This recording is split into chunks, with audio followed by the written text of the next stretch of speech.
El régimen cubano ya no se opone al apoyo de Estados Unidos a su sector privado. Considera que, pese a las mejoras, la administración Biden es la que con más agresividad y eficacia ha aplicado el bloqueo, que según la dictadura es un factor definitorio en las relaciones. ¿Cómo están, amigos? Bienvenidos a Noticias Importantes. Esperamos sus opiniones en los comentarios. Comenzamos. La necesidad del gobierno cubano de una flexibilización del embargo es tal que el viceministro de Relaciones Exteriores, Carlos Fernández de Cosío, insistió en que no se opondrá a ninguna medida que pueda favorecer los negocios privados, aunque tras él haya un deseo de Washington por socavar la revolución. El funcionario ofreció el pasado miércoles un discurso en el Instituto Superior de Relaciones Internacionales Raúl Roa García, en el que abordó las relaciones Estados Unidos-Cuba en área global, como tituló la conferencia. En ella, Fernández de Cosío insistió en la idea de crear un sector privado que es netamente cubana e impulsada por el régimen. No en vano, muchos de los negocios que están empezando a prosperar son los mimados por el Estado, causa probable de que La Habana ya no vea con tan malos ojos el impulso de Washington. La promoción del sector privado o no estatal forma parte del desarrollo. Comenzó a concebirse hace 12 años. Demoramos en su diseño e implementación, pero es una promoción nuestra y sin embargo, el gobierno de Estados Unidos se propone promover el sector privado no para ayudar al desarrollo ni para mejorar el nivel de vida de la población, sino que lo identifica como un instrumento de subversión política, clamó el viceministro de la dictadura.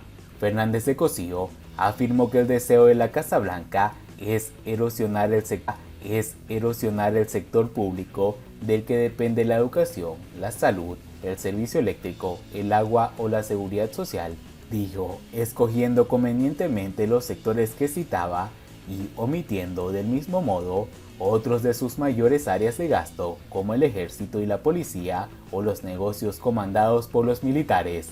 No se esconde para decir, prosiguió, que su ambición para impulsar este sector es un arma política. Si se introducen excepciones al bloqueo con el sueño de socavar la revolución, no nos vamos a oponer, repitió varias veces. Si esto permite una mayor prosperidad de la economía cubana, no le vamos a poner obstáculos. Si logra concebir excepciones al beneficiar a unos y castigar a otros, tampoco vamos a tratar de impedirlo, pero comete un error mayúsculo en términos políticos al pretender impulsar al sector privado como un arma para socavar la sociedad cubana.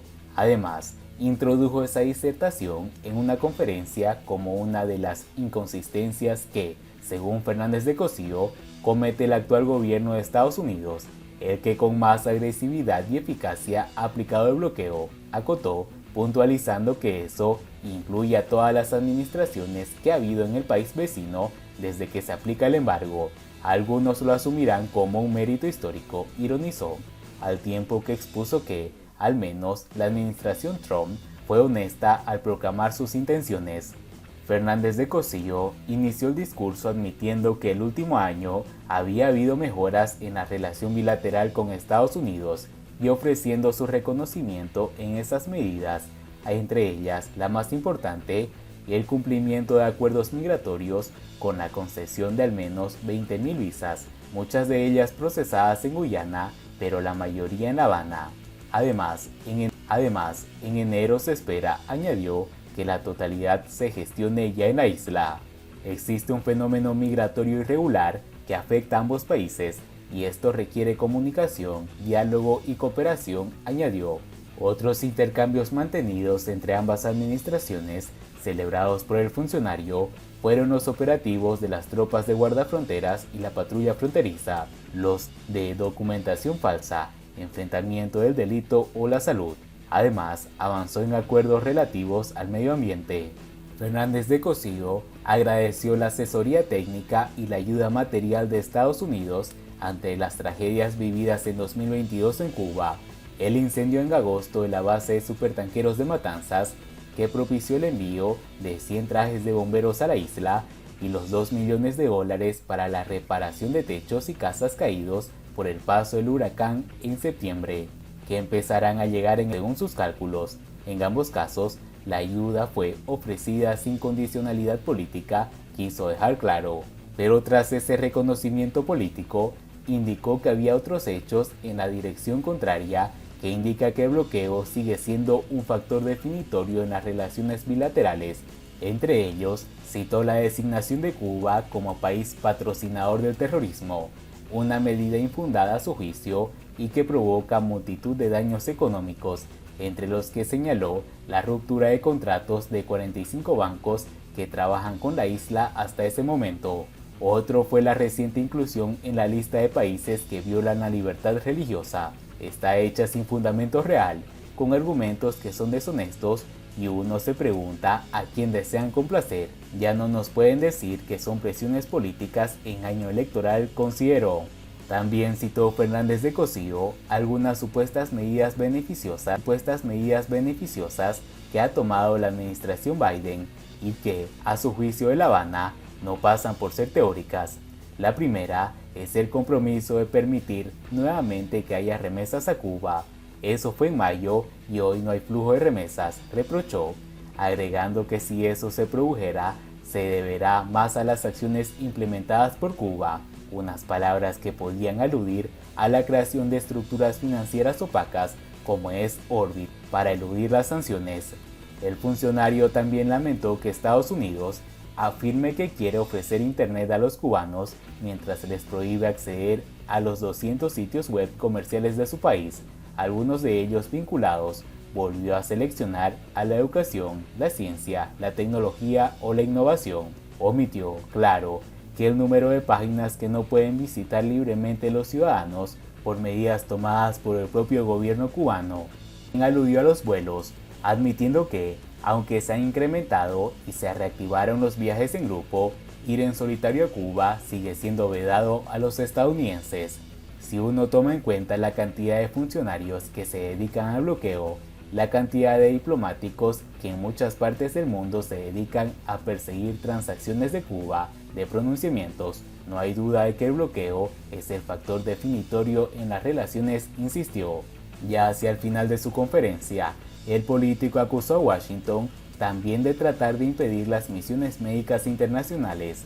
Según su versión, ha sido muchos los países que alegaron visitas de funcionarios de Estados Unidos que les advertían que podían incurrir en prácticas de esclavitud si contrataban a médicos cubanos. Se sabe que Cuba recibe compensación financiera, algo totalmente legítimo. El objetivo es desacreditar el servicio y privar a Cuba de recursos mineros que son necesarios para el desarrollo de la economía, agregó. Por último, expuso que Biden tampoco ha relajado las medidas contra las empresas de combustible, aseguradoras y navieras que están dificultando y encareciendo el flujo de petróleo hacia el país. Tenemos que pagar primas para compensar a las compañías que asumen el riesgo. Antes de finalizar, Fernández de Cosío se mostró muy molesto con quienes esperan que La Habana dé pasos para corresponder a Washington, como si Cuba estuviera en deuda, cuando se sabe que no ha tomado ninguna medida contra Estados Unidos. El deplorable estado de las relaciones es responsabilidad de Estados Unidos. Cuba no ha faltado a ninguno de sus compromisos que hizo en 2015, expuso el viceministro. Cuba es un estado fuera del territorio de Estados Unidos, no es una colonia, no es un adversario. Esta política no tiene explicación legal, moral y política. Estamos convencidos de que esta sería bienvenida con un cambio, pero requiere voluntad y valentía política. Estas condiciones parecen no existir hoy. La estrategia es asfixiar la economía y provocar malestar. Estados Unidos fracasa en ese propósito y hace pagar un alto costo que se refleja en la vida de los cubanos y la migración, concluyó el representante de la dictadura, como siempre, no asumiendo culpas y echando la carga a los Estados Unidos.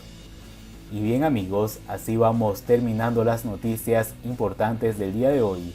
Por favor, nos ayudaría mucho compartiendo las noticias y así poder llegar a muchas más personas con la verdadera realidad en Cuba. Patria y vida mis hermanos, nos vemos en el